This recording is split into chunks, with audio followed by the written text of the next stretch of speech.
क्या आप government job पाना चाहते हैं?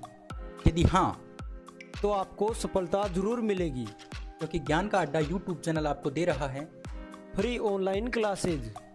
RPSC, SSC, railway, bank, police, पटवार, 8th, 10th एंड 12th की घर बैठे करें तैयारी।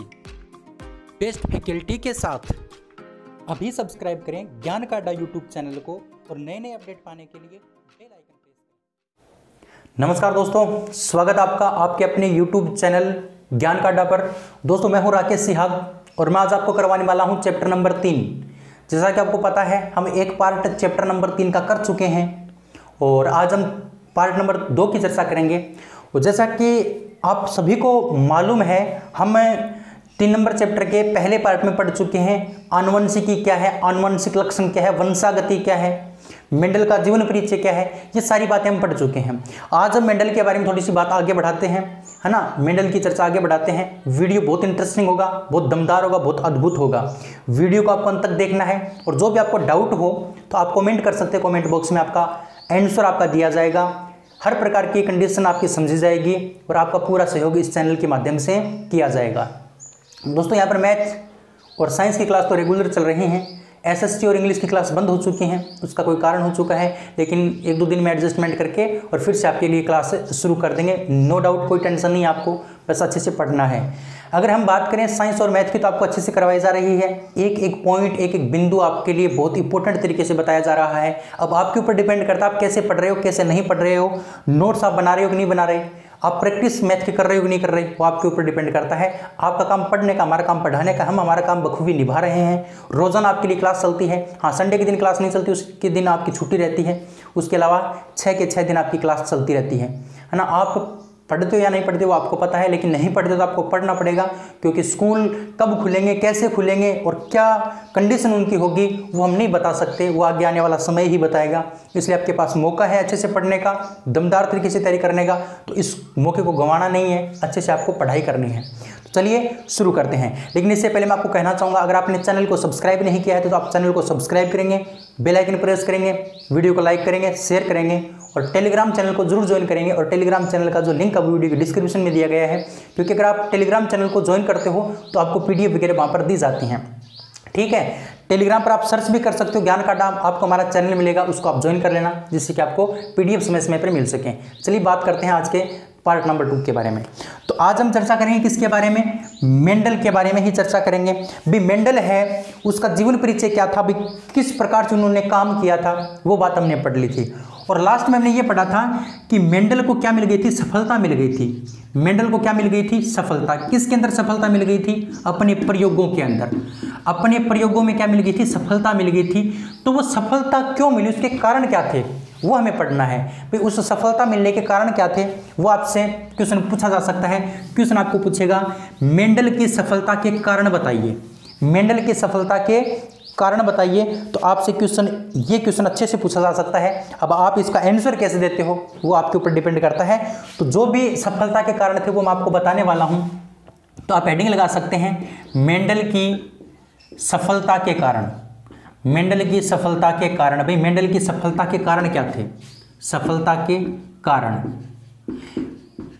मेंडल सफल क्यों हुआ था, उसका कारण क्या था, महत्वपूर्ण बिंदु है, इंपॉर्टेंट क्वेश्चन आपके एग्जाम की दृष्टि से। देखिए, पहला कारण यही था कि मेंडल ने एक समय में केवल एक ही लक्षण पर क्या किया, अध्ययन किया। बहुत बड़ी बात है ये, बहुत बड़ी बात है। ये बात आपके जीवन के ऊपर भी लागू हो सकती है। कैसे लागू हो सकती है मैं आपको बताऊंगा, लेकिन समझो पहले इस बात को कि मेंडल ने एक समय में केवल एक लक्षण का ही अध्ययन किया। केवल एक लक्षण का ही अध्ययन किया। केवल एक लक्षण का ही अध्ययन किया। ये बात आपको ध्यान रखनी है। जो मेंडल था उसने एक समय में केवल एक लक्षण का ही अध्ययन किया। कहने का मतलब, जैसे पौधा था उसके पास, मटर का पौधा, उसके पास किसका पौधा था, मटर का पौधा। तो मटर के पौधे में तो बहुत सारे लक्षण थे, है ना। भाई पौधे के अंदर तो बहुत सारे लक्षण होते हैं, जैसे लंबाई हो गई, रंग हो गया, उसका फल हो गया, फल क्या करती हो गई, तो रंग तो इसके गुण तो बहुत सारे हो सकते हैं, इसके लक्षण तो बहुत सारे हो सकते हैं। लेकिन मेंडल ने एक समय में केवल एक लक्षण को ही लेकर के क्या किया था, अध्ययन किया था, स्टडी की थी। यानी उसने ये नहीं किया कि मैं लंबाई को भी ले लूं, लंबाई के ऊपर भी साथ में काम कर लूं, है ना, रंग के ऊपर भी साथ में काम कर लूं, इसके बीज के ऊपर भी साथ में काम कर लूं। इस प्रकार से उन्होंने सभी कामों को एक साथ नहीं किया, उसने अलग अलग टाइम में अलग अलग काम किया। जैसे पहले उसने लंबाई को उठा लिया, फिर उसने रंग को उठा लिया, फिर उसने बीज की आकृति को उठा लिया। इस प्रकार से उन्होंने 7 साल तक 7 लक्षणों का अलग अलग से क्या किया, अध्ययन किया। अब आपके जीवन पर कैसे लागू होती है, आपके जीवन पर भी लागू होती है। अब आप ये सोचते हैं कि मैं साथ साथ में टीवी भी देख लूं, मैं साथ साथ में खेल भी लूं, मैं साथ साथ में मोबाइल भी फालतू का चला लूं, साथ साथ में मेरे नंबर भी बहुत अच्छा जाएं। नहीं हो सकता, आपको मंजिल तैयार करनी पड़ेगी। आपका मोटो क्या है, आपका उद्देश्य क्या है पढ़ाई करने का, वो आपको डिसाइड करना पड़ेगा। जैसे इसका उद्देश्य था, मेरे को एक टाइम में एक अध्ययन करना है और उसको पूरा उसकी तह तक जाना है।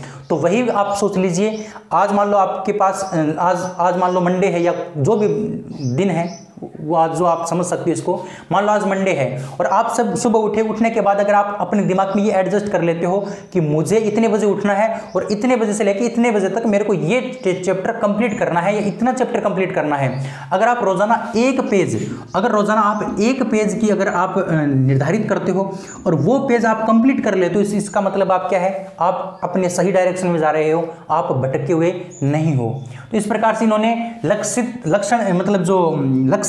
निर्धारित कर लिया था कि मेरे को एक साल में सिर्फ एक लक्षण के ऊपर अध्ययन करना है। इसी प्रकार से आपको भी करना है, जिससे आपको भी क्या मिले, सफलता मिले। तो ये बात आपको अच्छे से समझ में आ गई होगी, उम्मीद करता हूँ बिल्कुल अच्छे से समझ में आई है। अच्छा, दूसरा इसका कारण क्या था, भाई एक कारण थोड़ी हो सकता है, कुछ न कुछ तो और भी कारण रहे होंगे, और का क्या कारण रहा था वो बात आपको ध्यान रखनी है। अब दूसरा इसका कारण था कि संकरण प्रयोग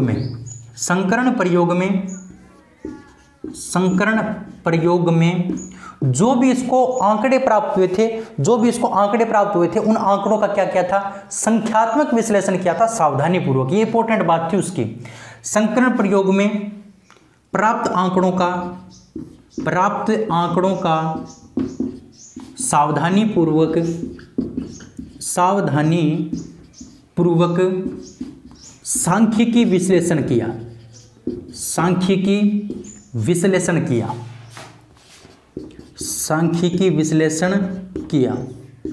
है ना, सांख्यिकी विश्लेषण किया। ये बात आपको ध्यान रखनी है कि उसने जो भी मतलब प्रयोग किए थे, तो उस प्रयोग में उसको जो आंकड़े प्राप्त हुए थे, मान लो उसने इस प्रकार से पौधे के ऊपर प्रयोग किए, तो मान लो इसको ये 2 पौधे थे, इन दोनों के आपस में संकरण करवाया, तो इससे इसको छोटा पौधा प्राप्त हुआ, फिर अगली बार बड़ा पौधा प्राप्त हुआ, फिर छोटा पौधा प्राप्त हुआ।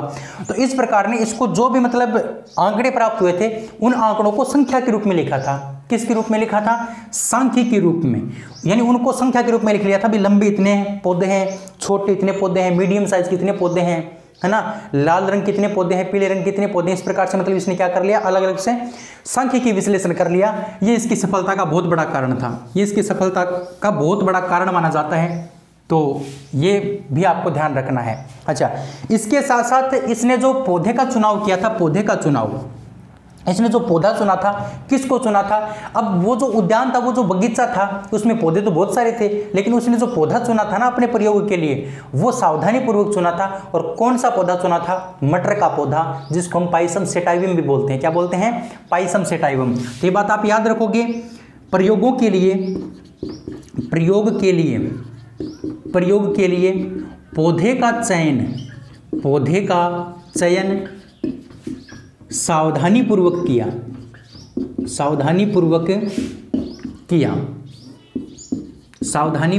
किया। भाई उसने जो पौधा चुना था ना, वो एक बहुत सोच समझ करके चुना था। भी मैं मटर के पौधे को चुनता हूं तो मेरे को ये लाभ मिलेगा, और अगर मैं इस पौधे को चुनता हूं तो इससे मेरे को ये हानि होगी।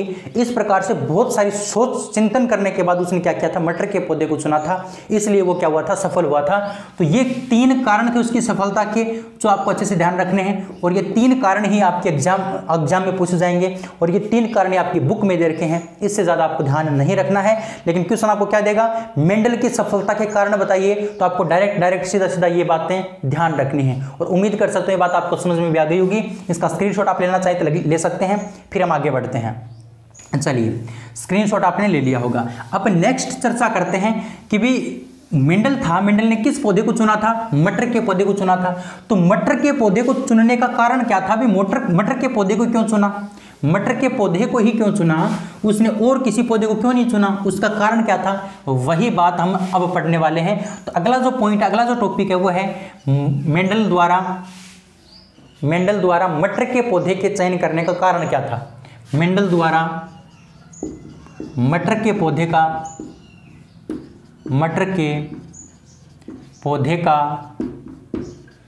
चयन करने का कारण भी, उसने जो मटर का पौधा ही चुना था उसका कारण क्या था, उसने मटर के पौधे को ही क्यों चुना, वो इंपॉर्टेंट बात है। मटर के पौधे को ही क्यों चुना, वो इंपॉर्टेंट बात है और वो आपको ध्यान भी रखनी है। अब आपको अच्छे से समझना है कि भी मटर के पौधे को क्यों चुना। उसका पहला कारण, जो मटर का पौधा होता है वो 1 वर्षीय होता है। क्या होता है, 1 वर्षीय। 1 वर्षीय का मतलब कम समय के अंदर अधिक क्या कर सकते हैं, कम समय में अधिक पीढ़ियों का क्या कर सकते हैं, अध्ययन कर सकते हैं। ये बात इंपॉर्टेंट है, लिख देता हूं पहले मैं, फिर आपको समझ में आएगी, फिर समझा दूंगा मैं अच्छे से कि जो मटर का पौधा होता है, मटर का पौधा 1 वर्षीय होता है, 1 वर्षीय होता है। अर्थात कम समय में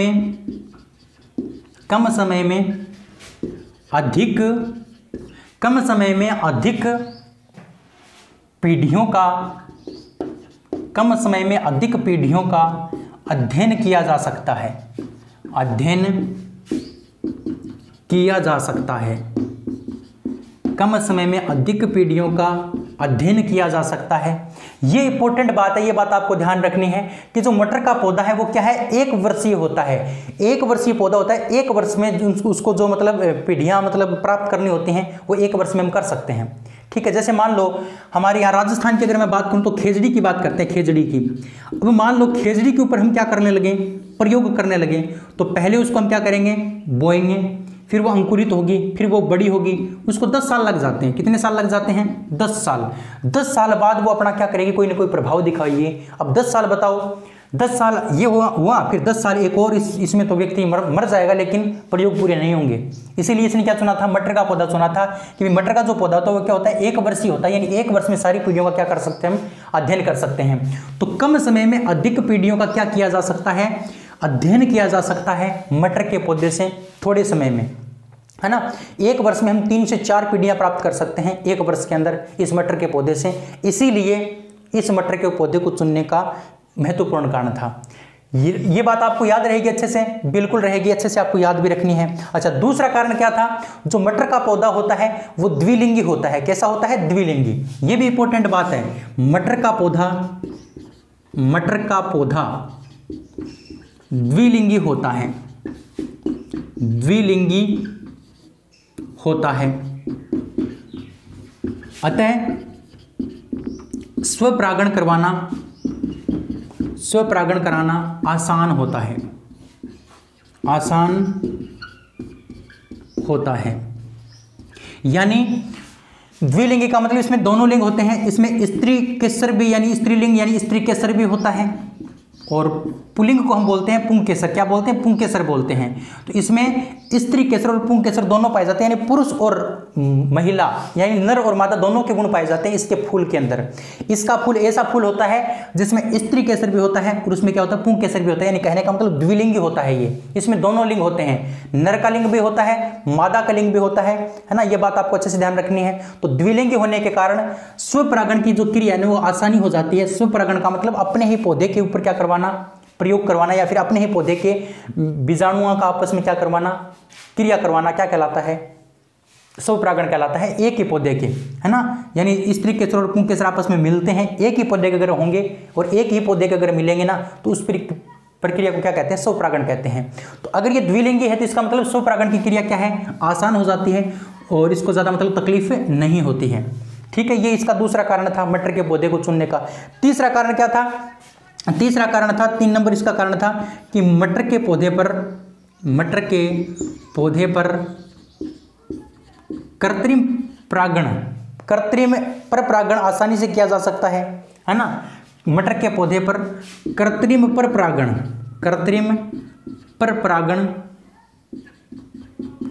परपरागण आसानी से किया जा सकता है, आसानी से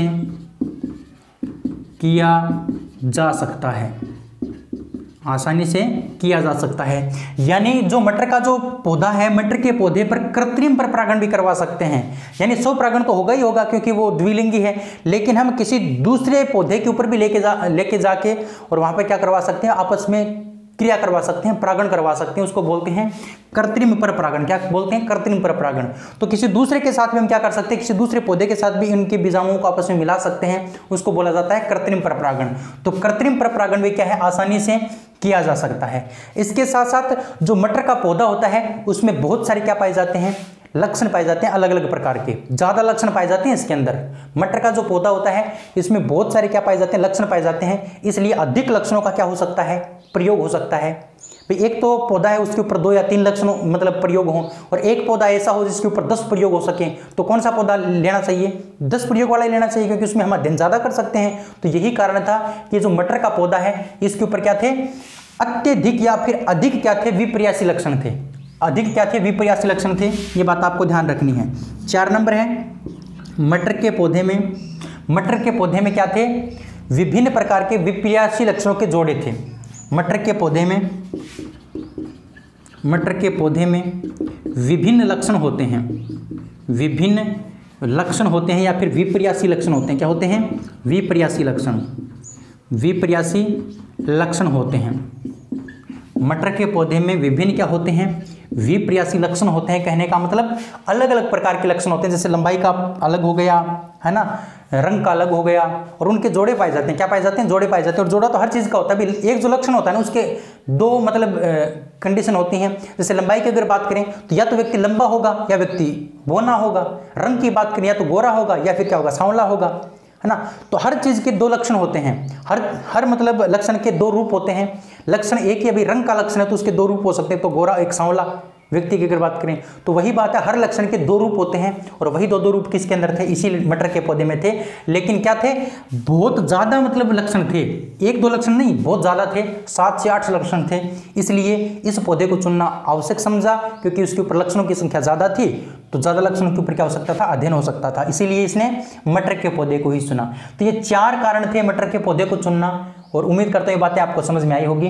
तो 2 टॉपिक मैंने आपको बता दिए, मेंडल की सफलता के कारण क्या थे और मेंडल ने मटर के पौधे को ही क्यों चुना। ये दोनों बातें मैंने आपको बता दी और उम्मीद करता हूं आपको समझ में भी आई होगी और इसका आपने स्क्रीनशॉट अच्छे से ले लिया होगा। अब हम चर्चा करते हैं नेक्स्ट।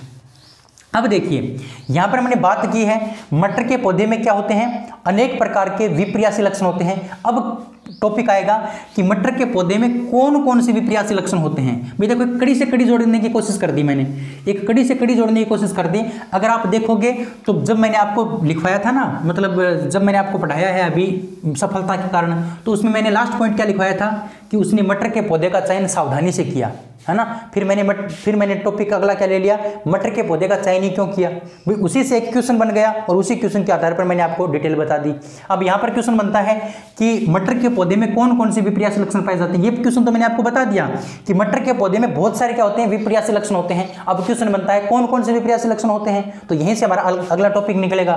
तो इसी प्रकार से आप साइंस को याद रख सकते हो और इसी प्रकार से आपको याद होगी, ठीक है। वरना आप साइंस को याद करने में थोड़ी मुश्किल महसूस कर सकते हो। नामुमकिन तो देखो कुछ भी नहीं है इस दुनिया में, नामुमकिन तो कुछ भी नहीं है। अगर आप सोच लेते हो तो आप कुछ भी कर सकते हो। आपने दशरथ मांझी का नाम सुना होगा। दशरथ मांझी कौन है? दशरथ मांझी एक बहुत बूढ़े व्यक्ति हैं। एक बार क्या हुआ था, उसकी पत्नी जो थी ना, वो मतलब उसका जो घर था, ये मान लो यहाँ पर घर था उसका, और बीच में पड़ता था पहाड़। बीच में क्या पड़ता था? पहाड़ पड़ता था। यहाँ पर हॉस्पिटल था, यहाँ पर क्या था? हॉस्पिटल था। उसकी दशरथ मांझी की क्या हो गई? पत्नी बीमार हो गई थी। दशरथ जो मांझी थे उसकी पत्नी क्या हो गई थी? बीमार हो गई थी। ठीक है। तो दशरथ मांझी की पत्नी बीमार हो गई। अब ये पहाड़ है इस प्रकार से, अब ये बताओ कि अगर ये यहां से इस प्रकार से जाना चाहे तो कितना टाइम लगेगा टाइम। और ये यहीं से गया था, ये यहीं से गया था। तो रास्ते में उसकी पत्नी ने क्या कर दिया था, दम तोड़ दिया था। उसकी पत्नी ने क्या तोड़ दिया, दम तोड़ दिया। तो पहले तो उसका शोक मनाया, जम करके शोक मनाया, रोया मतलब अच्छे से। फिर उसने बैठे बैठे के दिमाग में ये आई कि चलो मेरे तो हो गया जो हो गया, कोई बात नहीं, लेकिन मैं ऐसा काम करूंगा कि ये जो मेरा गांव है, ये इतना जो मेरा गांव है, ये मेरे गांव वाले भी यही इसी रास्ते से जाते हैं और ये पहाड़ इसको क्या करता है, दुखी करता है। अगर ये पहाड़ न होता तो शायद मेरी पत्नी भी बच जाती और क्या पता कितने सारे लोग इससे क्या हो जाते, संतुष्ट हो जाते, या फिर कितने सारे लोग इससे मतलब सहूलियत महसूस करते। तो उसने क्या किया, एक हथौड़ा लिया और एक ले ली छेनी। छेनी आप जानते होंगे, एक हथौड़ा ले लिया, एक ले ली छेनी। और थोड़े और छेनी से 2 औजार, और उसने लगातार 20 साल उसने क्या किया, काम करना शुरू कर दिया। और हथौड़ी और छेनी से इस पहाड़ को काटना शुरू कर दिया और पहाड़ के बीचों बीच क्या निकाल दिया, रास्ता निकाल दिया। और दोस्तों आज भी वो जिंदा हैं, आज भी जिंदा हैं। और उनकी ये जो कहानी प्रसिद्ध हुई थी, ये 2017-18 में हुई थी, 2017-18 में दशरथ मांझी। 2017-18 की बात है, कोई पुरानी बात नहीं, अभी की बात है। और अभी उनको मेडल मिला है इतनी वृद्ध अवस्था में, और उन्होंने इतनी कठोर मतलब परिश्रम के बाद 20 साल काम करके एक थोड़े और छेनी से क्या कर दिया, पहाड़ को काट दिया। तो अगर आप बाबू सोच लेते हो ना कि मेरे को ये काम करना है, तो आप बिल्कुल कर सकते हो। बस आप में कमी यही है, आप सोचते ही नहीं हो, आप सोचते हो ही नहीं। अगर आप सोच लोगे कि मेरे को साइंस पढ़नी है तो बिल्कुल आप पढ़ सकते हो। आप ये सोच लोगे मेरे को साइंस में 100 में 100 लाने हैं तो बिल्कुल ला सकते हो। आप में वो क्षमता है। दिमाग सभी का एक जैसा बनाया है, कोई दिमाग को यूज करता है, कोई दिमाग को यूज नहीं करता। देखिए एक लेमार्क नाम का व्यक्ति है। लेमार्क नाम का व्यक्ति कौन? लेमार्क नाम का व्यक्ति है।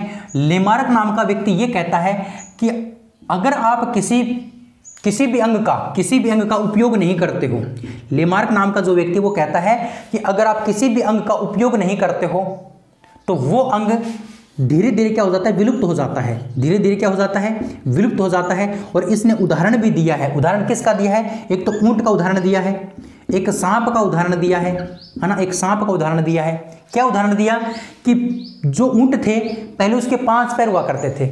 ऊंट के कितने पैर हुआ करते थे? 5 पैर। यानी अब जो आपको ऊपर जो दिखती है ना, वो गुबुन सा दिखता है, वहां नीचे एक क्या होता है, पैर होता था। लेकिन वो पैर उस ऊंट को चलने में क्या करता था, दुखी करता था, या उसको उठने बैठने में दुखी करता था। तो ऊंट ने उस पैर का उपयोग करना ही छोड़ दिया, उस 5वें पैर का उपयोग करना छोड़ दिया था। और धीरे धीरे वो 5वां पैर क्या हो गया, खत्म हो गया। अब आप देखते हो 4 पैर का ऊंट होता है कि नहीं होता? पहले ये बताते हैं कि सांप के क्या हुआ करते थे, पैर हुआ करते थे, है ना, पैर। हालांकि सांप तो रेंग कर चलने वाला प्राणी होता है, ये रेंग कर चलता है। तो इसको रेंगने में ये जो पैर थे ना, ये पैर इसको दुखी कर रहे थे। इसलिए ये सांप है ना, ये सांप इन पैरों का प्रयोग नहीं कर रहा था, बिल्कुल भी काम में नहीं ले रहा था। और धीरे धीरे क्या हो गया, ये पैर क्या हो गए, खत्म हो गए। और आज सांप के क्या नहीं होते, पैर नहीं होते। तो वही बात आपके दिमाग के ऊपर लागू होती है। अगर आप अपना दिमाग काम में नहीं लोगे ना, तो आपका दिमाग धीरे धीरे क्या हो जाएगा, बिल्कुल नष्ट हो जाएगा। और आपके जो बच्चे पैदा होंगे ना, वो बिल्कुल मंद बुद्धि के पैदा होंगे। अब आपको देख लो, आपकी ज़िंदगी बर्बाद करनी है कि नहीं करनी? अगर आपको ज़िंदगी बर्बाद करनी है तो पढ़ना छोड़ दो, अपने दिमाग को नष्ट कर लो, है ना। आपके जो बच्चे पैदा होंगे वो बिल्कुल बिना दिमाग के पैदा होंगे, फिर आपको मारेंगे, धमकाएंगे, फिर आप रोओगे। तो इससे अच्छा आप पढ़ लो। अभी मौका है, आप 10th क्लास में हो, कोई बड़े मतलब आप बिजनेसमैन नहीं हो कि आपका काम चलेगा। अगर आप 10th में पढ़ते हो तो ही आपके अच्छे नंबर आएंगे। अगर अच्छे नंबर आएंगे ना तो आपको अच्छी जॉब मिलेगी। अगर अच्छी जॉब मिलेगी ना तो आपकी ज़िंदगी संवर जाएगी। अगर बिना जॉब, अगर इस दुनिया में आप ये सोचते हो कि मैं ये कर लूँगा, कुछ नहीं कर सकते, कुछ नहीं कर सकते। चाहे वो प्राइवेट जॉब हो, चाहे वो सरकारी जॉब हो, जॉब आपको ज़रूरत है, क्योंकि आपके माँ बाप ने आपके लिए कोई मतलब बहुत सारा कुछ दिया नहीं है। आपके माँ बाप ने आपके लिए उतना ही किया है जितने से आपका गुजारा हो सके, जितने से आपकी पढ़ाई हो सके। अब आपके ऊपर डिपेंड करता है आपको कैसा बनना है। एक इंसान ने बहुत बड़ी बात कही है कि गरीब पैदा होना कोई बड़ी बात नहीं है। गरीब पैदा हो सकता है, लेकिन गरीब मरना सबसे बड़ी मूर्खता है, सबसे बड़ा गुनाह है। गरीब पैदा होना कोई बड़ी बात नहीं है, कोई गुनाह नहीं है, कोई दोष नहीं है, लेकिन गरीब मरना सबसे बड़ा गुनाह है, सबसे बड़ा पाप है। तो आप गरीब अगर हैं, अगर गरीब आप पैदा हुए हैं तो उसमें कोई कुछ नहीं कर सकता, लेकिन अगर आप गरीब ही मर गए तो सबसे बड़ा गुनाह होगा, आपकी ज़िंदगी कलंकित हो जाएगी। अब आपको ये बात अच्छे से समझनी है, ये बात अच्छे से समझनी है कि आपको कैसा पढ़ना है, क्या पढ़ना है और को कहाँ से पढ़ोगे, कैसे पढ़ोगे, वो आपके ऊपर डिपेंड करता है। ठीक है, तो मेरा लेक्चर आपको बहुत बुरा लगा होगा, मैं समझ सकता हूँ इस बात को, क्योंकि मैं फालतू की बातें थोड़ी ज़्यादा बताता हूँ, है ना। तो इस बात में थोड़ा सा सोचना कि मैंने क्या बताया, इसके ऊपर डिपेंड, मतलब आप थोड़ा सा सोचना। ठीक है, अब हम चर्चा कर रहे थे कि भाई जो मटर का पौधा था, मटर के पौधे में कौन कौन से विपर्यासी लक्षण थे, मटर के पौधे में कौन कौन से विपर्यासी लक्षण थे, कौन कौन से लक्षण थे, उनकी चर्चा करते हैं। तो देखिए ध्यान से, जो मटर का पौधा था, मटर का पौधा, मटर के पौधे में 7 विपर्यासी लक्षण थे। कितने लक्षण थे? 7 विपर्यासी लक्षण। कितने लक्षण थे? 7 विपर्यासी लक्षण थे, है ना। 7 विपर्यासी लक्षण थे, ये बात आपको ध्यान रखनी। कितने थे? 7 थे, एक बात। दूसरी बात ये आती है कि 7 कौन कौन से थे, यानी 7 लक्षण कौन कौन से थे दोस्तों। एक तो था ऊंचाई का, एक तो किसका था? ऊंचाई का, एक तो उसकी ऊंचाई का था। ठीक है, एक 2 नंबर था उसका रंग का, या फिर उसकी पुष्प की स्थिति का, यानी पुष्प की स्थिति का मतलब फूल की स्थिति का, पुष्प की स्थिति का लक्षण, मतलब उसके अंदर लक्षण था। तीसरा जो लक्षण था उसका वो क्या था? वो था परिपक्व फली की, परिपक्व फली की आकृति, परिपक्व फली की आकृति, परिपक्व फली की आकृति, परिपक्व फली की आकृति का उसके अंदर क्या था? लक्षण था। 4 नंबर लक्षण कौन सा था? 4 नंबर लक्षण था रंग का। 5 नंबर जो लक्षण था वो था किसका? पुष्प के रंग का, पुष्प के रंग का। ये जो है ना अपरिपक्व फली की, अपरिपक्व फली का रंग, अपरिपक्व फली का रंग, ये इसका चौथा लक्षण था। और 5वां लक्षण था पुष्प का रंग। 5वां लक्षण क्या था? पुष्प का रंग। और छठा लक्षण क्या था? बीज की आकृति, बीज की आकृति, छठा था बीज की आकृति। और 7वां लक्षण क्या था? 7वां लक्षण था बीज का रंग, 7वां था बीज का रंग। ये 7 लक्षण थे, और इन्हीं 7 लक्षणों के ऊपर बारी बारी से प्रत्येक एक साल में इन्होंने क्या किया था? अध्ययन किया था मेंडल ने। पहले ऊंचाई को लिया, फिर पुष्प की स्थिति को लिया, फिर परिपक्व फली की आकृति को लिया, फिर अपरिपक्व फली के रंग को लिया, फिर पुष्प के रंग को लिया, फिर बीज की आकृति को लिया, फिर बीज के रंग को लिया। इस प्रकार से उन्होंने 7 साल तक प्रयोग किए थे, और 7 सालों में उन्होंने अलग अलग एक लक्षण को लेकर के क्या किया था? अध्ययन किया था। अब क्वेश्चन आपसे यह भी पूछा जा सकता है कि ऊंचाई में, ये जो पौधे की ऊंचाई होती है, इसमें प्रभावी लक्षण कौन सा था, इसमें प्रभावी लक्षण कौन सा था, और अप्रभावी लक्षण कौन सा था? ये क्वेश्चन भी आपसे पूछा जा सकता है। तो प्रभावी लक्षण और अप्रभावी लक्षण, ये एक टेबल बन जाएगी, एक सारणी बन जाएगी, और ये आपको सारणी अच्छे से ध्यान रखनी है। क्वेश्चन आपको कैसे देगा, क्या क्वेश्चन देगा वो मैं आपको बता दूंगा, लेकिन पहले आप समझो कि जो ऊंचाई थी पौधे की, उसमें प्रभावी लक्षण किसका था? प्रभावी लक्षण था लंबेपन का। किसका था? लंबेपन का। कहने का मतलब ये जो प्रभावी लक्षण के आधार पर जो पौधा प्राप्त हुआ था वो लंबा प्राप्त हुआ था। और अप्रभावी लक्षण कौन सा था? बोना।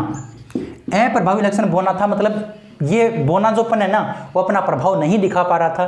ज़्यादा प्रभाव कौन दिखा रहा था? लंबापन ही दिखा रहा था। अब ये कैसे प्रभावी होते हैं, कैसे अप्रभावी होते हैं, ये हम आगे पढ़ेंगे। जब हम क्या पढ़ेंगे? जब हम नियम पढ़ेंगे ना, मेंडल के नियम पढ़ेंगे, तब आपको मैं बताऊंगा अच्छे से। लेकिन अभी इनको याद कर लो कि भाई ऊंचाई का जो लक्षण था उसमें प्रभावी लक्षण कौन सा था और अप्रभावी लक्षण कौन सा था। ये दोनों बातें आपको ध्यान रखनी है। इसी प्रकार से पुष्प की स्थिति का प्रभावी लक्षण कौन सा था? प्रभावी लक्षण था कक्षीय। प्रभावी लक्षण क्या था? कक्षीय। और जो अप्रभावी था वो क्या था? अग्रस्त। अग्रस्त। पुष्प की स्थिति का प्रभावी लक्षण कक्षीय था और अप्रभावी लक्षण क्या था? अग्रस्त था। एक बात, इसके साथ साथ परिपक्व फली की आकृति का प्रभावी लक्षण कौन सा था? परिपक्व फली का जो मतलब प्रभावी लक्षण था वो था फूली हुई। यानी जो फूली हुई जो मतलब इसकी परिपक्व फली की जो आकृति थी वो फूली हुई जो थी ना, वो इसकी प्रभावी थी। और जो मतलब संकीर्णित थी, संकीर्णित का मतलब चपटी हुई, संकीर्णित थी, वो क्या थी? इसकी अप्रभावी स्थिति थी। तो अप्रभावी लक्षण कौन सा था? संकीर्णित यानी चिपटा हुआ, और ये फूली हुई क्या थी? इसकी प्रभावी स्थिति थी या फिर प्रभावी लक्षण था। अपरिपक्व फली के रंग की अगर चर्चा करते हैं तो अपरिपक्व फली का जो रंग था ना उसकी चर्चा करें तो अपरिपक्व फली के रंग का हरा जो रंग था ना, हरा रंग, हरा क्या था? प्रभावी लक्षण था। और अप्रभावी लक्षण क्या था? पीला। अप्रभावी लक्षण क्या था? पीला था। हरा प्रभावी था और पीला क्या था? अप्रभावी था। अपरिपक्व फली के रंग की अगर चर्चा करते हैं, फूल के रंग की चर्चा करते हैं तो फूल का रंग जो बैंगनी था ना, बैंगनी तो क्या था, प्रभावी था, बैंगनी प्रभावी था, और जो सफेद था वो क्या था, अप्रभावी था। सफेद अप्रभावी था और बैंगनी क्या था, प्रभावी था। बीज की आकृति की अगर चर्चा करते हैं तो जो बीज की आकृति जो गोलाकार थी ना, गोल थी, जो गोल थी यानी जो गोलाकार थी वो तो प्रभावी थी, और जो झुर्रीदार थी ना, झुर्रीदार, वो क्या थी, अप्रभावी थी। झुर्रीदार क्या थी, अप्रभावी थी। इसी प्रकार से आपको ध्यान रखना है कि जो बीज था ना, बीज का जो पीला रंग था, बीज का जो पीला रंग था वो तो क्या था, प्रभावी था, और जो हरा रंग था वो क्या था, अप्रभावी था। हरा रंग क्या था, अप्रभावी। ये 7 जो लक्षण है वो आपको ध्यान रखने, कौन कौन से लक्षण थे और कौन कौन से लक्षण का प्रभावी लक्षण कौन सा था और अप्रभावी लक्षण कौन सा था, ये बात आपको याद रखनी है। इसका आप स्क्रीनशॉट ले लीजिए, अच्छे से आपको लिखना है, अच्छे से आपको याद करना है, ठीक है। कोई डाउट हो तो आप कमेंट कर सकते हैं, मैं कमेंट में आपका आंसर देने की कोशिश करूंगा। स्क्रीनशॉट आपने ले लिया होगा, तो आज की क्लास को हम यहीं पर समाप्त करते हैं। अगली क्लास में हम क्या पढ़ेंगे, अगली क्लास में आनुवंशिकता से संबंधित कुछ महत्वपूर्ण मतलब परिभाषाएं हैं, उनके बारे में चर्चा करेंगे। यानी कौन कौन सी परिभाषाएं हैं, कम से कम 20 परिभाषा आपको पढ़नी पड़ेगी, और यहाँ से क्वेश्चन आपके एग्जाम में डायरेक्ट आएगा। 10वीं क्लास के एग्जाम में बिल्कुल सीधा सीधा पूछ लेंगे कि भाई जीन क्या है, कारक क्या है, युग्म विकल्पी क्या है, समयुग्म विकल्पी क्या है। इस प्रकार से आपको परिभाषा दे देंगे और आपको डायरेक्ट परिभाषा लिख के आनी है, और बिल्कुल सिंपल परिभाषाएं हैं, मैं आपको समझाने की भी कोशिश करूंगा और अच्छे से आपको पढ़ना भी है। अगर आपको वीडियो पसंद आया तो वीडियो को आप लाइक करेंगे, शेयर करेंगे, और चैनल को आप सब्सक्राइब करके बेल आइकन को जरूर दबाएंगे। अगले वीडियो में फिर मिलेंगे, तब तक के लिए जय हिंद, जय Bharat. Have a nice day, thank you, bye bye.